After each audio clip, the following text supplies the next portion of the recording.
Hello everybody and welcome back to Madden 2002, and we are back, baby, with some more football. A couple games today here. Of course, we have another cross-conference matchup with the Panthers, this time at home, and then we have, our second divisional game against the Patriots, also at home, I believe. I think we have a homestand here, but we are under the snow here in Orchard Park. It is snowing in Buffalo, baby, so I mentioned in the Patriots game when we saw some snow a few weeks ago that we would probably be facing some snow games of our own at home later on in the season, and here it is, man. I think we're firmly probably in November, December by this point in the season, so yeah, definitely we can experience some snow. We can expect to see some snow here, and I might try and rerun The Sims sometimes just to get more snow, because it's just so common in Buffalo. They always play in snow, but either way, we have the Panthers today here, and despite their numbers, I mentioned this at the end of the last video, despite their numbers, like their little statistical breakdown, their offense overall and all that stuff, they are having a great season. The Panthers are having a good season, statistically. I can't speak for win-loss, but they're having a great season statistically. So this is going to be another tough game that I guess we didn't expect at the beginning of the year to be a tough game. I'm sure you could go back to the first episode of this series in which I was like, nah, no, it's going to be an easy game. It's the Panthers. They're bad in this game. But no, man, the Panthers are absolutely having themselves a season, man. We will talk about it a little bit more as we see them on offense here. But now in the ensuing kickoff, on the opening kickoff, and it's already going to be a fumble. So I'm talking all the smack here, and it's immediately going to be a scoop and score heading the other way. So the Panthers with a special teams blunder to kick this one off. That's got nothing to do with the offense I was talking about, okay? This is just special teams, but the Panthers starting this game off on the wrong foot here. This is where the snow is going to have a factor on this game, man. The snow is going to be an issue, and Sammy Morris is having no issues with the snow as he's getting out into open space here, and it's a foot race all the way to the end zone. He's going to get caught up from behind, but not before making it to about the 20-yard line. And Sammy Morris now firmly over 1,000 yards on the season. Another amazing run for him, and we just love to see it. We love to continue to see it, man. He's been the bright spot of our offense. He's been what's worked. So 1st and 10 now for the Bills offense, and we're going to hand it back off to Sammy Morris because why not? He's going to get to the outside edge and get inside the pylon for the touchdown, but there's a flag on the field, and oh my God, Fina!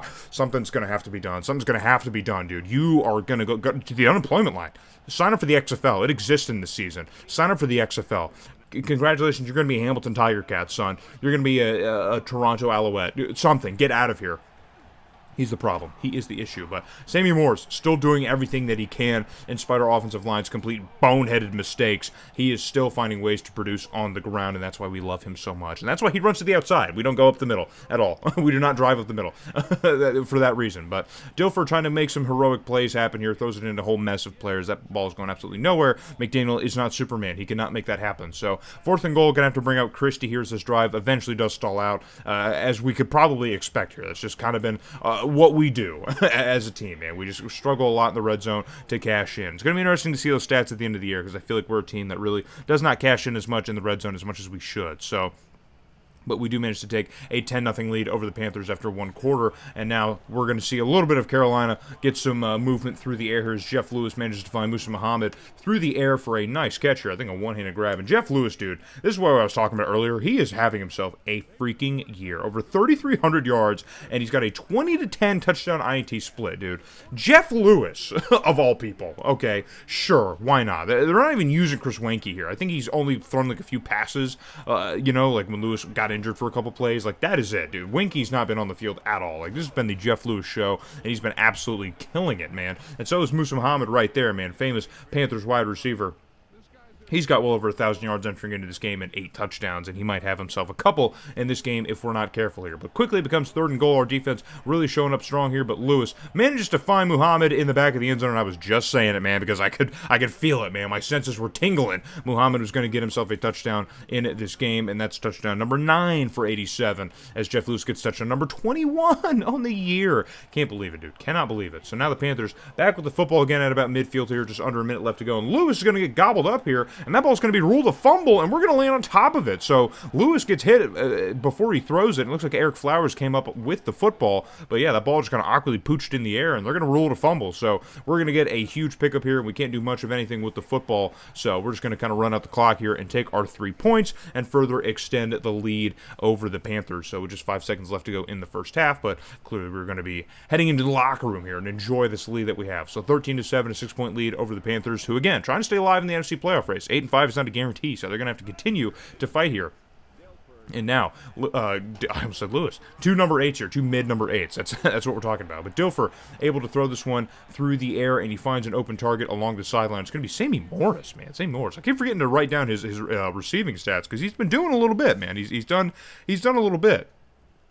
But now 3rd and 4 for the Bills offense now.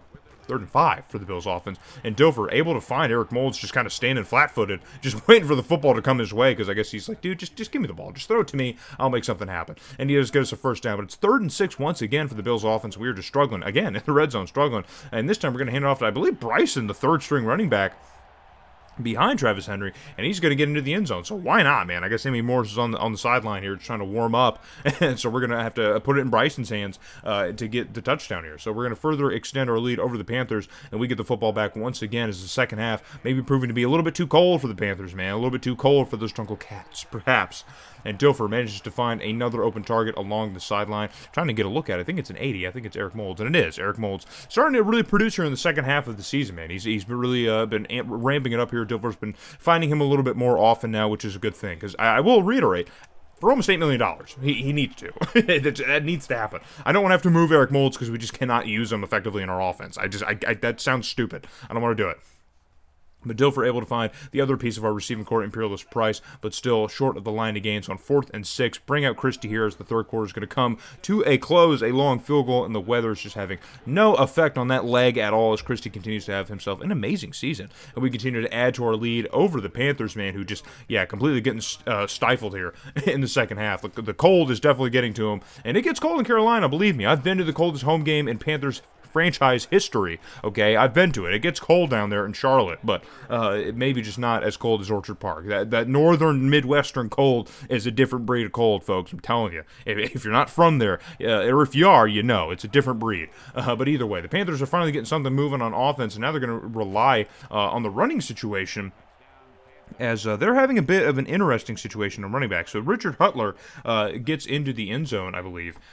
He gets into the end zone, and the Panthers are going to go for 2 here. And Lewis throws this one out here to Muhammad, and that pass is going to get broken up. So the Panthers trying to get back into the ball game, and they cannot. Well, they can't get the 2-point conversion here. But Richard Huntley has been he's been the guy here. He's been the guy for the Panthers. And Tim Biakabatuka, I believe, gets injured in this game. So Biakabatuka from Michigan is the starter for the Panthers, and I just think things have just not gone well, or he's been having a decent enough season, but I think he gets injured in this game. I think I edited it out because this game doesn't show you how long the injuries are, so I see the injuries happen, and I'm just like, I don't know if that's significant enough to emphasize, and then I realized for the rest of the recording, or the rest of the time while I'm editing, that Biakabatuka does not come back. So Richard Huntley, the backup running back for the Panthers, is kind of getting majority of the touches here. But now we are moving again on offense in the Panthers' defense now. Maybe their offense is woken up, but their defense is still struggling to stay in this ball game, to hang with us. So it's a bit of a difficult thing here. It's a bit of a difficult thing to maintain that production. So 2nd and 8 now for the Bills offense. Now just over 2 minutes, and this is about over, but if we can get into the end zone one more time, that could really do it. And Sammy Morris understood the assignment as he gets into the end zone and gets himself his first touchdown of the day. But look at that breakdown, man. 163 yards, man. He's just the guy. He is that guy. I'm so excited to see what his overall is after this season, because he has just completely boosted his stock incredibly. So, but the Panthers are going to get themselves a garbage time touchdown. Here's Wesley Walls, the GOAT tight end for the Panthers. He's going to get a touchdown on the year, and I don't think he has one, actually. I'm pretty sure, he's got 3 on the year, so that's his 4th on the season. So, man, he's been spreading the ball around. Jeff Lewis has been spreading the ball around, man. If you can't say nothing else, Jeff Lewis has been spreading the football around quite a bit. And so the Panthers managed to at least score and make this game look a little bit more respectable. But for the first time, I think this season, we have a decisive win over an opponent, man. I think that's our first double-digit win, maybe? Or no, we beat the Patriots by 11, I think. So we've had them. We've certainly had them. So, but speaking of the Patriots, we're going to look ahead to that game here. But first, we're going to look over some stats, of course, a little bit here. We just completely outmatched the Panthers, man. I'm shocked. You can tell I'm shocked because it's not the type of stuff that we typically do. We haven't really done that all season long. I mean, we just have not been statistically dominant of any team. And even in games in which we've been really effective statistically, it has not necessarily resulted in wins. You know what I mean? It has not resulted in wins. So, 4 red zone opportunities, that's the thing to talk about, because we were kind of noting in the last game, or in the last video, Now, the red zone chances, I feel like, have just not really been there for us. They just haven't been there. So, that's kind of an interesting thing to kind of note. I just don't think we're cashing in touchdowns, at least, in the red zone how we need to be. So, we need to watch out for that. But, so Sammy Morris leading the charge. Eric Moulds with a great game as well, man. It doesn't get in the end zone, but he does have a very good game. And Steve Christie, man, we got to look at the kicker, man. He might win an award. He definitely might win an award this year. But we're going to look ahead now to the Patriots, our last division game with the Patriots. I don't think it's our last period. I think we have the Jets still yet to play this season, but we have the Patriots now. I think this is week 15, so I think we only have 2 weeks after this, guys. I think we're down to the last episode of year number 1, or at least, the last gameplay of year number 1, but the snow is now cleared in Orchard Park. Like I said, I might keep rerunning the sim. It's hard in this game. I've tried it before. But we might keep rerunning the sim until I get more snow games. Because, week to week here, snow and no snow, no. Like the snow we saw in the Carolina game, in real life, that would be like 2 feet of snow in Buffalo. And it would still definitely be around the following week for this Patriots game. But it's fine. It's not real life. It's a video game. But we have the Patriots back in town here. The Patriots were really struggling at the time we played them a few weeks ago. I think we dropped into 3-7 on the year. So it's been a really, really rough ride for the Patriots, which is odd because their offense has been great, guys. Like, Drew Bledsoe is having himself a career year. He's got highs in his rating and percentage this season as he does in the last, handful. So he's having himself a career year. Over 3,200 yards, 19.5 touchdown INT ratio. Like, he is having himself a freaking year, dude. Like, an amazing year. But running the football has been kind of a weird thing for the Patriots. It's been an odd thing. They've been definitely trying to get production out of a lot of different guys, but I don't know why they would when you've got Bledsoe doing stuff like that, especially with their receiving corps, because between Troy Brown, Terry Glenn, and Charles Johnson, they've just been able to find it everywhere. There hasn't been a weak link in that receiving corps. So Bledsoe, again, trying to throw for it here, takes a shot towards, it's essentially towards the end zone here, but tackled inside the 5, but not before making a heroic catch here. It's going to be Terry Glenn, the Buckeye. Another great reception for him. We've seen a couple of those. We saw definitely our share of them in our first game against the Patriots, but it just did not seem to matter. Our defense was able to completely snuff out any New England efforts here. So hopefully we can do that again in this game here. But on second goal, Bledsoe's going to run it in himself. And look at that, man. Drew Bledsoe running it himself, man. What a guy. What a guy with QB sneak. So the Patriots going to take an early lead in this game here. And now 2nd and 5 late in the first quarter. We're going to head off to Morris. And hey, man, Morris is just continuing to do what he does, man. He had an absolute field day against Carolina, and it looks like he's going to attempt to do the same stuff here against this New England defense. Look at that. He's struggling. He's like, dude, I don't know. I just keep doing it. Like, what do you want from me? I just keep on doing it. But either way, so the Bills now moving on offense here inside the red zone, just under a minute left to go in the first quarter, and we're going to hand this one off to Travis Henry. Now, Travis Henry getting some open space here. He's going to get inside the 10, and it's a nice little pickup for Henry here, and we're going to include this because it is a first down, even though it's not a touchdown. But we are happy whenever we see 25 get involved, and we want to see him get involved more, but with Sammy Morris just, doing so well this season, I don't want to, kind of have their production or the carries here. I want Sammy Morris to have as many opportunities on the ground as he can, and because he's doing stuff like this. That's exactly why. It's because he's doing stuff like this. So that is touchdown number 11 for Sammy Morris. He firmly has over 1,200 yards now on the season. This is just crazy. I bet real-life Sammy Morris is probably like, he would do a voodoo chant if he could, like some sort of a prayer circle or incantation if he was able to do that in real life here. There's no disrespect to Sammy Morris, wherever you are, probably watching my video, because of course we know he's watching. No, he's not. I'm just kidding around. But the Patriots now moving on offense once again. Now it's 3rd and 5. Our defense needs to come up strong here. Bledsoe rolls out a little bit, but throws it the opposite direction, and that's why you don't throw across your body, folks, because things like that can happen. As New England's drive is going to come to an abrupt end here now with 4th and 5, and Vinatieri going to try and knock this field goal through, and he does just that. So the Patriots now adding more points on to the total, keeping this game very competitive as both teams desperate for a win here.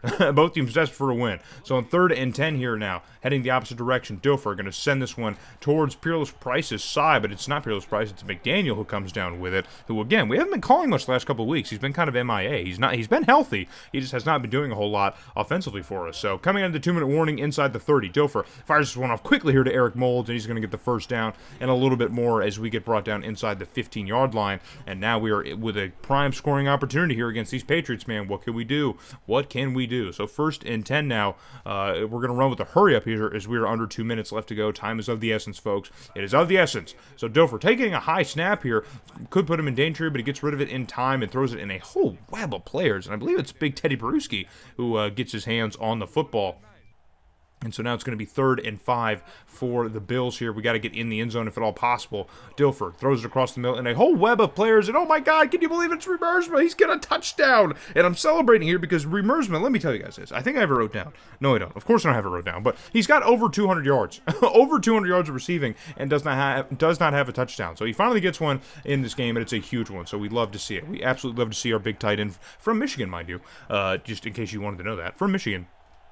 And get himself a touchdown in this game. But now the Patriots are moving with some purpose here as they get down to a minute left to go, and they're finally going to blow a timeout and kind of rethink their strategy here. So they're going to try and get some points before the half is over. But Bledsoe, back to pass here, floats one out there, man. That ball was an absolute rock, a rock floating through space. But Terry Glenn able to track it and get a nice reception here. So 55 seconds left to go. They're going to call another timeout. Bledsoe, pump faking, nearly gets hit as he throws, but he finds Terry Glenn along the pylon here, just steps inside of it, and that's going to be another Patriots touchdown. So Bledsoe's having zero issue moving this football through the air for the Patriots. And yeah, 17-14 is going to be your score as New England is just, they're answering us. They're just matching us. Or rather, we are answering them. We're playing from behind here. So, and finally, we're going to get a little bit of running room here from the Patriots, a little bit of the ground game at play here, as it's been a very interesting situation. That is J.R. Redmond, the 3rd string running back for the Patriots. He's been getting a majority of the touches here.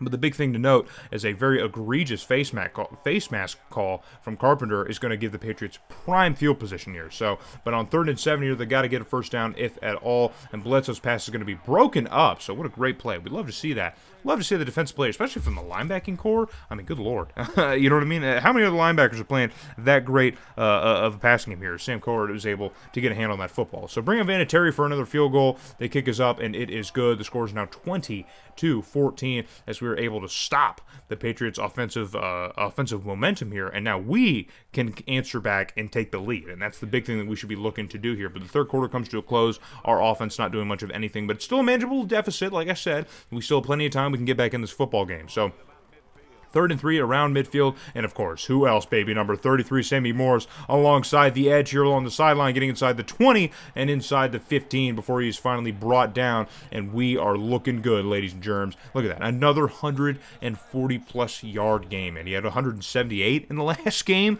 Yeah, and he's got over 140 in this game. So, just crazy, man. And looky here, man. Making a catch out of the backfield. What can he do? What can't he do? He's the guy, dude. He's our GOAT.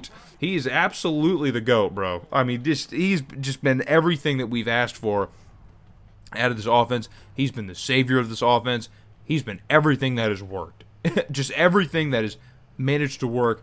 It's just all Sammy Morris. So I can't say enough good things about him, and he might be due for a lot of money here. Whenever that contract's up, he might be due for a lot of money. So 3rd and inches now for the Patriots heading the other ways. We've got the go-ahead score, 21-20, but the Patriots now with an opportunity here to take a lead, even if they miss that pass, which they did to Terry Glenn. That ball sails into the turf. There's still an opportunity for Vinatieri for a very long field goal here. This one's very, very long, but the kick is up, and obviously for the GOAT Vinatieri, it is very much good. He probably could have made it from another 10 yards back.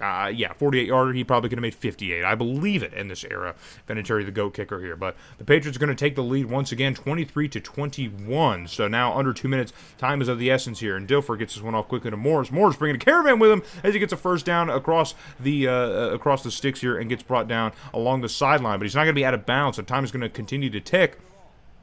As we now have to get back up to the line of scrimmage here. We are running. It's desperate time. Do or die time. Just a minute and change left to work here. Dilfer pump fakes here. Under pressure. Gets rid of it. Throws it to the end zone. And that pass is well out of the back of the end zone. It looks like Larry Centers, the fullback, is who he tried to hit. That's how you know he was out of options, man. The Patriots had everyone blocked up. Downfield here. Not much doing. So 2nd and 10 here. Going to hand it off to Morris again. And oh my God, don't tell me, man. Morris gets away from Teddy Bruschi of all people and gets the first down. But there is a flag on the play. And this time it's Ostrowski. So it's not Fina. I would have had an absolute aneurysm if it was Fina once again, but it's not. It's Ostrowski, and as he gets a holding call, and that's going to completely wipe away that play. Sammy Moore's doing everything that he can to keep us in this ball game, and it's just not enough. It's just not. So 3rd and 18 here, man. We desperately got to get something working A field goal will be fine, but oh my God, along the sideline, it's going to be a touchdown. I was thinking about field goal, but it doesn't matter because Dilfer was able to find Eric Moulds on the sideline, and he sidesteps the defender, and it manages to get inside the end zone. And look at that. Or actually, no, it's McDaniel, who we haven't been calling hardly at all, man. I just wasn't prepared. That's Eric Moulds' side, but McDaniel getting his second touchdown of the season on a amazing play. We needed this. We needed this. So now that is going to be the go-ahead score here, and that's going to put us up, I think, at least, you know, a good few points here. So on the 2-point conversion here, 27 of course to 23, and Morris able to get in for the 2-point conversion. So that's going to be 29-23 over New England, and New England's got just a minute left to go to answer back here, and they've had no problem doing it offensively, but you know, it's do or die time for the Patriots, man. So on 3rd and 4, Bledsoe able to find an open target across the middle of the field. He takes his time, rolls around, and he manages to find it, and eventually does find Charles Johnson, who we haven't seen all game. We haven't really been calling out a lot of the Patriots receiving core outside of Terry Glenn, even though I said they have no weaknesses. They really don't. Look at the stats, guys. I have the stats wrote down, okay? Believe me. But Bledsoe manages to get the spike down, which is 30 seconds left to go, so it's going to be 2nd and 10 for the Patriots here, just at about midfield here. So Bledsoe quickly gets this one off to Terry Glenn for another reception. There he is again, man. Just calling out 88 all game, man, because that's all that the Patriots need, apparently. So trying to get back up to the line again here, just 20 seconds left. They're going to have to blow a timeout here, but there is still plenty of time. They could take a couple shots towards the end zone, and so now Bledsoe, back to pass once again, rolls around here. Pressure is on, and he throws kind of a weird pass, and it looks like Terry Glenn maybe had to come back and get it, but that's going to injure Terry Glenn, and that's going to stop the clock. I'm not really sure the injury timeouts work in this game, but that does stop the clock at 12 seconds as Terry Glenn gets a knee injury, and that's going to remove him from this game here. So now the Patriots without their top receiver as they have to get a shot towards the end zone, and they're going to find instead J.R. Edmonds, Redmond, the running back, and he's going to tackle well shy of the line to gain and inbounds, and so the clock is just going to expire, and the Patriots, their go-ahead drive here, their potential game-winning touchdown drive here, completely ends in just a wet fart, just a complete wet fart of a game here, or of a drive, as the Patriots do absolutely nothing. Well, drive the ball down the field, but just completely, I don't know, mistime it, misplay it. Kind of a weird thing from a Belichick coach team. You wouldn't expect something like that to happen, but that is what happened. So we managed to grab another win over the Patriots, man. I think that might be the only team in the division who we swept this season. I think we've lost to everyone else. The Dolphins, I think the Dolphins swept us. I can't remember. I think the Colts, maybe we might have split with the Colts. I think they swept us potentially. I don't know. It hasn't been good in the division, that's for sure. It hasn't been good at home. It hasn't been good in division. But in this video, we have 2 home wins. So finally, we're finding a way to win, not on the road. So that's an important thing to know. And I remember that was an issue earlier in the season, and finally we're managing to win at home. So Dilfer with himself a great game here, and he has a career rating now that's it's a career high, I believe. So at least in the last handful of years, it's his career high rating wise. So he's having a good season, but I don't think he's been really relied on as a starter as much. So we're going to take a quick look at the standings here, just in case you guys are curious, because now we are 500. We've played our way back to 500. We were 4-7 at one point. Okay, we were 4-7, and now we are 7-7, sitting at the 10 seed in the AFC. So there you can see it's a bit of a log jam between all these 500 teams. We have the Jets who are in our division, the Colts and the Dolphins, all in that fray right now. And there's probably not a good chance that we get back into the race here, unless we win out, which I don't think is possible. But we do have the Falcons, another bad team on the schedule, so maybe we can grab another win, man. But I hope to see you guys in that video.